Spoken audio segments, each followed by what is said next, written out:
The only shortcut to life is to never miss a day, because sometimes you get lucky, and you'll never miss a lucky day if you try every day. Because when you've come from the absolute bottom to the absolute top, and you've done it all off of your own back, and hard work and dedication, and never missing a day, one, because of compounding interest, and two, if you don't try every day, you might miss your lucky day. And that's what people don't understand. If you never miss a day and you never don't try and you're always on time, was I late today? No, on time, and you try and improve every aspect of your life, and you're a professional, and you try and make sure that you analyze your decisions, you give yourself feedback, you don't make mistakes, you're not lazy. If you try and you make it to the top, because you look at the people down below and you're like, well, why didn't you try? I did. Oh, I did too. No, you didn't. That's a lie. Now you're lying to me, and that annoys me. I believe that they have the lives they deserve because they haven't been prepared to suffer like I've suffered. If I was as lazy and incompetent as these people, I'd be like them. These people, they're not triers. I didn't even have chances that good. I wish I did. I wish I had a billionaire sitting on the internet explaining to me how the world worked. I would have done anything for that. But I've never had that chance. I had to work them all out myself, take huge monumental risks, do the nearly impossible to escape. It's easier to get rich now than it's ever been. This goes back into my mentality about the kind of person who takes risks and takes action. So then people will say to me, this is what's so amazing. People say to me, oh, how do you have all these big Bugattis? How do you have $100 million of cars? You're so lucky. It's not luck. It's never been luck. I've been the person who took action. And if I were to tell you right now what action to take, you won't do it. So I'm not going to feel sorry for you when you fail. I'm not going to feel sorry for losers. My life is just work. But that's boring, right? But that's the truth about it. I'm on my laptop all day, every day. I have 18 hours a day of screen time. I'm either training or I'm working. Do I know some women? Yes, of course. Do I have some fancy cars to drive? Yes. Can I go to the odd restaurant? Yes. But the majority of the time, all I do is work because that's what I enjoy to do. I don't think most things outside of work are as entertaining as the work itself. That's why I'm successful. Yeah, I do have women who I know, and yeah, I can have that crazy lifestyle, and I did it for a while. But I wouldn't even say it's empty. You know, people get successful and they start to say, oh, I'm above that. It's empty. It's empty. It's vaporous. That's true. I just don't think it's as fun as working. I think just winning is fun. I think the whole point of life is a man is competition in the first place. Life is rented. I know exactly what you're saying, but I'm saying my philosophy is that you never own anything that you're not renting anyway. Your physical health is not something you have, it's something you rent. If you don't look after it, you lose it. Just like a house, if you don't pay the rent, you lose the house. It's the same with your business. If you don't look after your business, you lose the business, you lose your money. The same with women. If you don't look after the women, you lose the women. So do you have to sit there and attribute value to each thing and work out, is this worth the extra seconds in the day to maintain it? And if I'm going to do anything, you're going to optimize it, right? Isn't that life? You go to the fight gym and you spar and you lose and you get better. You attempt to optimize it. You try and make some money. You attempt to optimize it. You attempt to grow the number of followers you have on your YouTube channel. When you go out dating women, you attempt to optimize it to get better at it. If I'm going to speak to people, I'm going to optimize it to be maximally effective. I want to be the person who can say less words than everybody else and have a larger impact. That's what I want to do. I've chosen that. I've decided to do that. I understand that to be able to do that, I also need to have a certain persona and a certain capability. It's hard to do that if I'm not financially successful. It's hard to do that if I'm physically weak.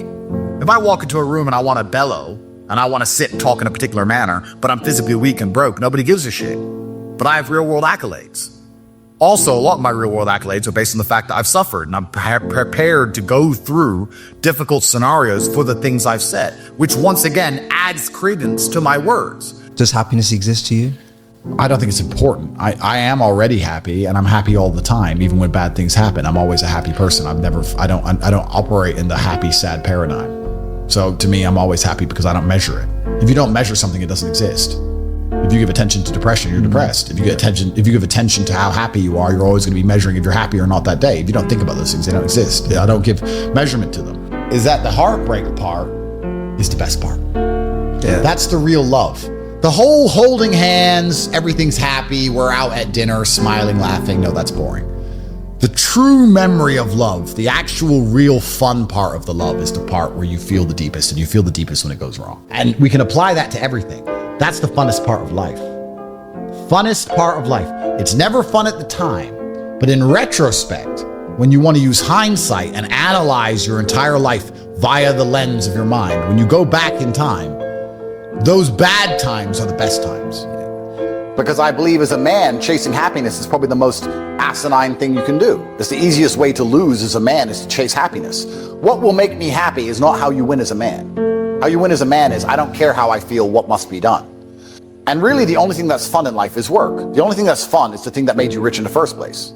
That's the reason it made you rich, because you found it fun. There are no fun activities to do once you're rich. The only thing you can really do is slow things down. So a poor person has a 1 hour lunch. I'm allowed a 4 hour lunch. Great.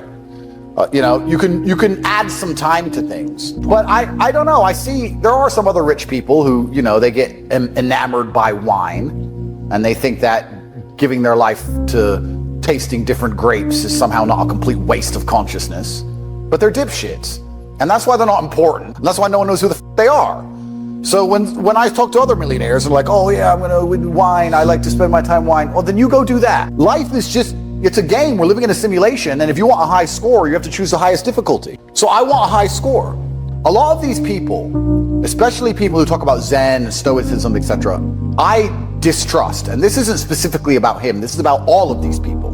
Because they'll sit in a beautiful field with green grass in Bali, and they'll put on a stupid robe, and they'll sit there and they'll do this, and they'll say, I'm Zen, my mind is great. You're in a beautiful field in Bali. Of course you're Zen. What are you gonna be upset about? It's sunny, it's not even raining. You have nothing to complain about. Go and be Zen in a trench in Ukraine. Then show me your Zen. If you're so Zen and you're so fantastic with your mind, any of these people, I openly challenge you, considering you're all physically incapable, go do an MMA fight and get the shit kicked out of you. Go and you know you're gonna lose because you're a pussy. I know you're gonna lose, you know you're gonna lose, he's gonna hurt you, but you're Zen. Show me the power of your mind. Go get your ass whooped. Oh no, you're scared. You won't do that. You won't go get in the cage, you get grounded and pounded. I thought you were Zen. Turns out you're only Zen when everything's fine. That's not Zen. It's not Zen to be Zen when everything's fine. So all these people with their spoiled little privileged lives and their yoga retreats. Oh, I feel so great in my yoga retreat. Oh, you feel so great in one of the most idyllic locations on the planet, eating food that's prepared for you. You feel great. Wow, mental control. For the clown show. It's a clown show. If these people were truly who they wanted to pretend they are, they'd be in the trenches somewhere. The UFC fighter has more Zen when he's getting punched in the face in front of all these people, in front of his screaming wife, worried about him losing consciousness forever. When he's taking shots to the face and still avoiding them and keeping a clear enough mind to slip the punches. So all these people are full of shit, because if they were truly Zen, they'd live a life similar to mine. But they don't. I ain't lonely. I've never been lonely. I've never been lonely. You don't know me. I've never been lonely. I had no money and I was never lonely. And I don't think it's possible for anybody to stay in a scenario where they're truly uncomfortable. If you fall asleep on your arm and your arm really starts to hurt, even in the deepest sleep, you're gonna wake up and move your arm. If you sit there and your life has been in a rut for 7 years, you are semi-comfortable in that rut. Sure, there's days you're pissed off. Sure, you're semi-annoyed by it. But there's also days where you just play video games, eat pizza, and you're kind of cool with it and it's no big deal. If you were truly unhappy and uncomfortable and discontent with your scenario, you wouldn't be in it. When I was broke, I couldn't sleep. Please understand me. When I was broke, I couldn't sleep. I'd be trying to go to bed thinking, these people have Ferraris. I want a Ferrari. I couldn't sleep. I just understood that there was a version of reality that I had yet to experience. I saw my parents struggle to pay the bills, and I saw my friends struggle to pay the bills, and I saw everyone around me unable to eat, and then I saw certain people with $500,000 cars, and I understood there must be a different version of reality. There must be a version of making money, a version of banking, of finance. There has to be a different world. This world I'm in, everyone's poor, this is garbage. That world, I can see people are living a reality that I can't even fathom. I'm under the mentality that you are exactly not where you deserve to be. That is one version of reality. That's one version of events. And although that's true, I want to put it in a different way. You're exactly where you wish to be in life. Even if you think you are not happy where you are, I can promise you are. Because if you're truly uncomfortable, you can't even sleep. If I put you on spikes, you can't lay down. You only lay down even if you're semi-comfortable. What I often hear from people and see from people is that they get very motivated for short periods of time. They'll be very motivated to change their life for 3 hours, and then they'll just go back to playing video games, and they're actually not unhappy with their life. They're fine to play video games and eat beans on toast and sit around in a small little apartment. They only become unhappy for a few hours now and again. That's when they talk about how motivated they are. That's when they talk about how hard they want to try. But in general, they're actually perfectly fine with their life, meaning they wish to be there. If they wished to be anywhere else, they wouldn't be doing what they're doing. And by extension, they would be exactly where they wish to be. I want you to understand at home, whether you're successful or unsuccessful, you wish to be where you are. If you wished to be big, you'd be big. You would train all day, every day. There is no such thing as wanting to be big and wishing to be big truthfully and not being big. If you say to a man, do you want to be bigger? They'll all say yes. But do they really wish for it? Oh, you'll take it for free. Well, you'll take anything for free. You'll take a Toyota Corolla for free. You won't buy one. Taking something for free is very different than going out there and earning it and paying for it. They're very different things. So you're as big as you wish to be. You're as rich as you wish to be. You live where you wish to live.